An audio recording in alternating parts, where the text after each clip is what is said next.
Shalom, all praises goes to Yahweh, Bahashem, Yahushai, Bahashem, Rakar Kodash. Double honors goes unto the apostles and elders of Great Millstone that I've learned this truth from. And much love and peace and blessings goes out to all the hopeful elect that are preaching the word of Yahweh, Bahashem, Yahushai, in all truth and sincerity. So let me play this video. A large number of Indians have thrown the idols of the gods they worshipped on the streets as the numbers of coronavirus infections and deaths skyrocket in the country. Indians expressed their anger at the idols that they worshipped and sacrificed themselves for, but the idols did not protect them from the coronavirus. They prayed to the idols because they believed that it could save them from the virus, but they finally discovered that they could not do anything, and hence they destroyed it. The number of daily coronavirus deaths in India has been reaching a record number of 3,780 as the total number of infections exceeded 20 million. India's underfunded health system has struggled to cope with the recent wave of COVID, with patients dying in hospital parking lots from lack of oxygen and beds. So there you have it, man. Recent news coming out of India that these Indians out there, which are Elamites, which you do have some Israelites scattered amongst those Elamites in India, because of the recent happenings, regarding this whole CV-19 that's hitting their country, all the chaos and the, unfortunate situation they find themselves in. What they did was pray to their idols, and the idols have no answer. So what they did after that is throw their idols to the streets. You see? Because what you got to realize what's happening through the spirit is Yahweh Bashem Yahushai is exalting his name. But part and parcel of him exalting his name is destroying the reputation of these other comforts which these people place their hope in. One of the number one things amongst these heathens or amongst the populace is idols, false gods which they worship, which in times of trouble they rely upon. Right?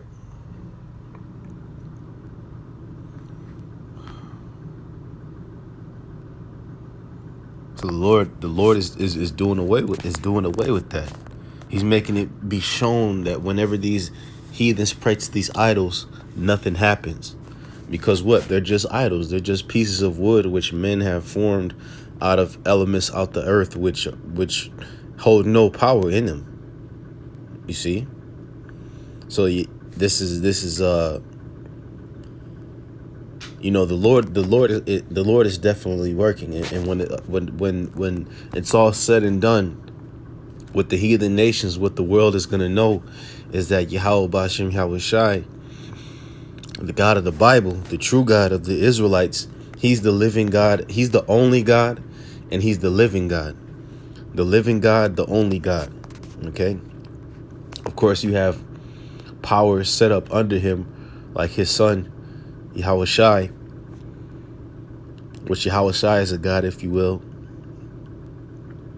You have the angels, which function as powers, because they can do many things on the earth. They can cause earthquakes and all these things, but everything happens as an order and part of Yahweh Bashem Yahushai's word. It all starts with Yahweh, the Most High.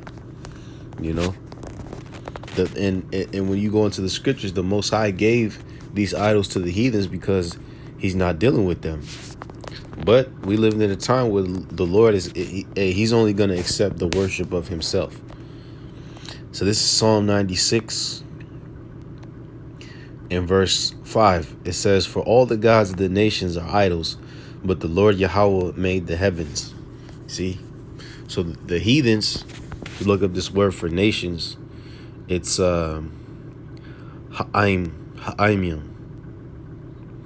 And then Aim means people, a tribe.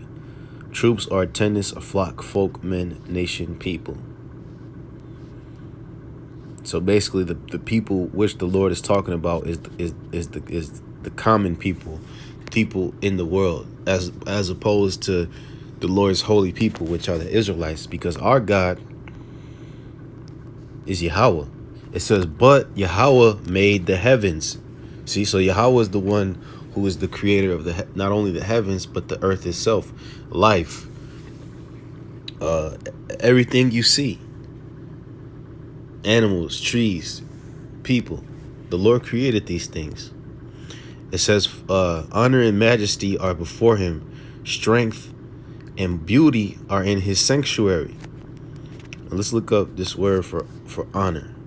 The word for honor is hawad. Hawad, and it means grandeur, beauty, comeliness, excellency. Right, just as if you just look at the things in which you see, the beautiful cloud formations, the angels and all their decadence and glory. That the scriptures say how the angels themselves wear glorious apparel, gold, like Yahweh Shai, he's seen with a golden girdle. That's grandeur, that's beauty. The word for majesty is hawadar, coming from the root hadar, which means an ornament or splendor, excellency, glorious, magnificence, an ornament. Meaning the Lord, he adorns himself with majesty, right? Because he sits upon a throne covered in the rainbow. It tells you that in the book of Revelation. You see, it says, give unto the Lord, O ye kindreds of the people.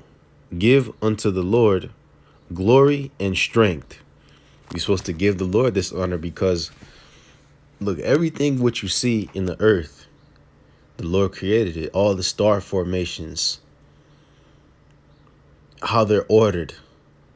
You know, the ideas which men conceive is given to them from Yahweh Bashem Yahweh Shai. Ideas to create artwork and all these different things. It's all through the will of the Most High. So that's why you're supposed to give him his glory. It's verses of idols.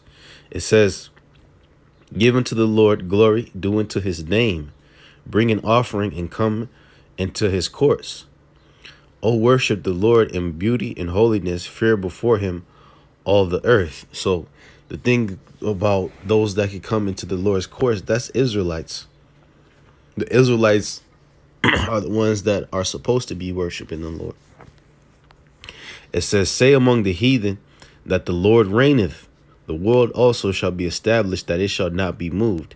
He shall judge the people righteously. You see?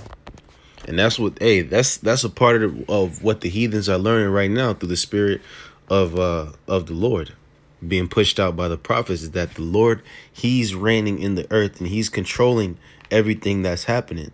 So everything, you know, from moving forward from here is going to be Yahweh Bashem Yahweh Shai's prints all over it, so to speak, his foot stamp, if that's the right word, you know, to make it evident that he is the one controlling these events in the earth, you know, because in times past, you know, the Most High, he was a power that hid himself, as the scripture says, because these heathen nations, they were able to build their different civilizations and get certain honor and glory to themselves through just worshiping idols, not giving the Lord any credit. So they were comforted in that fact. They were emboldened, if you will, or they were sure that their idols was real, but they're going to learn that their idols is nothing. And showing you that by what's happening in India, throwing their idols out in the streets. It says, Psalm 97:7. Confounded be all they that serve graven images, that boast themselves of idols. Worship him, all ye gods. You see? Because you're confounded, you worship an idol, because the whole point is to call upon it in your times of need, whether it be hunger, sickness, war. But yet, these same people that call upon these idols end up getting destroyed. They end up dying, getting put to death. No help at all. So that's what puts them in a state of confusion, because they really trust in these idols, man. So let me get this story in 2 Kings.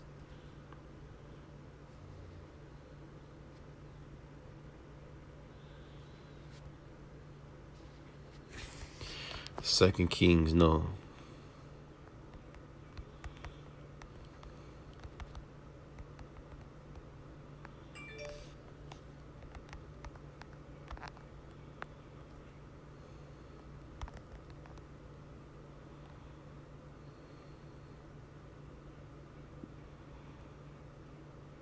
First Kings, the 18th chapter.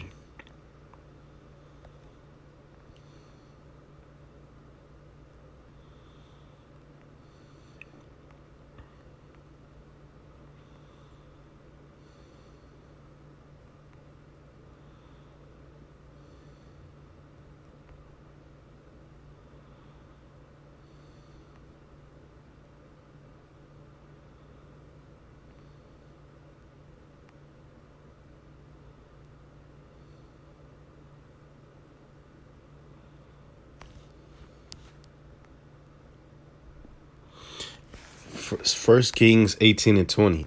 So Ahab sent unto all the children of Israel and gathered the prophets together unto Mount Carmel. And Elijah came unto all the people and said, How long halt ye between two opinions? If the Lord be God, follow him. But if Baal, then follow him. And the people answered him not a word. Then said Elijah unto the people, I, even I only, remain a prophet of the Lord Yahweh. But Baal's prophets are 450 men.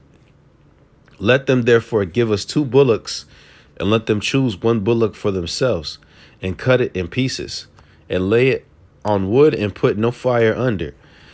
And I will dress the other bullock, and lay it on wood, and put no fire under. So, look, these priests of Baal, they were the priests, or aka the prophets of a false deity, and they would send out divinations unto Israel at that time. Israel was trusting in this idol. You had some Israelites that were worshiping Yahweh, some Israelites worshiping Baal, some Israelites worshiping both.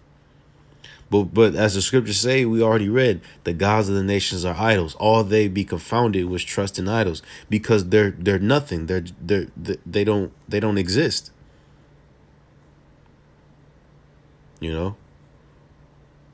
So what Elijah did was, look, he's gonna dead these 2 opinions by proving that Yahweh is the only God, the only power which exists.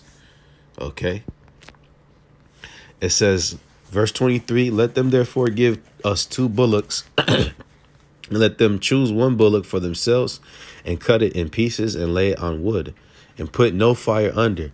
And I will dress the other bullock, and lay it on wood, and put no fire under. And call ye on the name of your gods, and I will call on the name of the Lord. And the God that answereth by fire, let him be God. And all the people answered and said, It is well spoken. And Elijah said unto the prophets of Baal, Choose you 1 bullock for yourselves, and dress it first, for ye are many. And call on the name of your gods, and put no fire under. And they took the bullock which was given them, and they dressed it, and called upon the name of Baal from morning even unto noon. So these dudes were calling on Baal for 6 hours plus, saying, O Baal, hear us. But there was no voice, nor any that answered. And they leaped upon the altar which was made. So they got stirred into a frenzy, calling upon this idol, and yet nothing happened. And it came to pass at noon that Elijah mocked them and said, Cry aloud, for he is God. Either he is a God. Either he is talking, or he is pursuing, or he is in a journey, or peradventure he sleepeth and must be awaked. So Elijah was making fun of them, because he's like, look, man, why ain't your God answering you? And they cried aloud and cut themselves after their manner with knives and lancets, till blood gushed out upon them. And it came to pass, when midday was past, and they prophesied until the time, until the time of the offering, even of the evening sacrifice, that there was neither voice nor any to answer, nor any that regarded. And Elijah said unto all the people, Come near unto me. And all the people came near unto him. And he repaired the altar of Yahweh that was broken down. And Elijah took 12 stones according to the number of the tribes of the sons of Jacob, unto whom the word of Yahweh came, saying, Israel shall be thy name. And with the stones he built an altar in the name of the Lord. And he made a trench about the altar as great as would contain 2 measures of seed. And he put the wood in order, and cut the bullock in pieces, and laid him on the wood, and said, Fill 4 barrels with water, and pour it on the burnt sacrifice in on the wood. And he said, Do it the second time. They did it the second time. And he said, Do it the third time. They did it the third time. And the water ran about the altar, and he filled the trench also with water. And it came to pass at the time of the offering of the evening sacrifice that Elijah the prophet came near and said, Yahweh, God of Abraham, Isaac, and Israel, let it be known this day that thou art God in Israel, and that I am thy servant, and that I have done these things at thy word. Hear me, O Yahweh, hear me, that this people may know that thou art the Lord God, and that thou hast turned their heart back again. Then the fire of the Lord fell and consumed the burnt sacrifice and the wood and the stones, and licked up the water that was in the trench. So look, Yahweh proved himself in that moment. He proved himself through faith, that the faith that Elijah had, the belief in that power, because that fire consumed the those stones that were there. It consumed it to the point where all that water which was gathered in the trench was evaporated instantly. So that had to have been a powerful fire that fell down from the heaven, because it said the fire fell. So where did it fall from? It fell from the heavens. It says, and when all the people saw it, they fell on their faces and said, Yahweh, he is God. The Lord, he is God. So that's the point there, is that look, through the direct intervention of the Lord, he's gonna prove in his name. When his men get spiritual powers, when Yahweh Shai comes back with flaming fire, hey, because that's the spirit. Yahweh Bashem Yahweh Shai is gonna be fired through nuclear missiles, and the chariots are gonna bring fire. So that's the way the Lord is gonna prove himself once again. Once again, Yahweh Bashem Yahweh Shai is gonna prove himself with fire by destroying many people. But even before then, there's gonna be great calamities, even great miracles that happen, to which the Lord's name will be exalted once again. All right, so let's get one last precept. It says, 1 Thessalonians 1 and 1 and 9.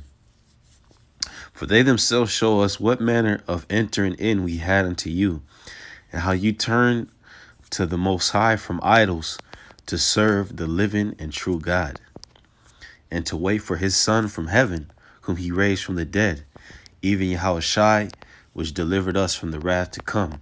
You see? So that's powerful. This is the God which we are to worship, the living God, Yahweh, and his Son, Yahweh Shai. That is whom we are to worship, because that's what's going to deliver us from anything which is before us, especially Jacob's trouble and all that great death the Lord is about to pour out because of the iniquity which the world lies in. You know, all the idolatry, the witchcraft, the adultery, the murder, the stealing, thievery that's going on.